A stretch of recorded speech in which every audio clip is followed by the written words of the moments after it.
that the world can look different. Like the reality that you're creating for yourself, the reality you're creating for your families can look different. And I know this as a fact because on May 8th, 2020, and I know this because I read this in my journal the other day, a couple months ago, Gianna and I were watching a movie.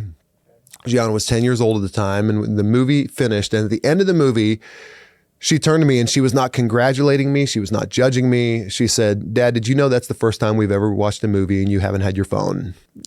Like that didn't feel that great. Like it didn't, I was like, okay, good. I messed this up for about a decade now. That's fantastic. But there was another side of me that said, I just did something great. I just did something that she noticed because, again, back to the word notice, our kids are noticing machines. That's all they do. They notice and adapt. They notice and adapt. And so she had never given me a hard time for it before, which breaks my heart a little bit because I know that she had noticed and that she wanted me to be fully present with her watching this movie and laughing and then coming up with these jokes 4 years later. And I said, Gianna, do you remember when we watched that movie and you said, Dad, that's the first time we've ever watched a movie and you haven't had your phone. And she laughed. She goes, Dad, she goes, that would be so weird if you had your phone during a movie now. If you feel hopeless, I promise you it can look different. This to me is the most hopeful opportunity we have as parents. So push away the guilt, push away the despair. This is the most hopeful opportunity we have as parents.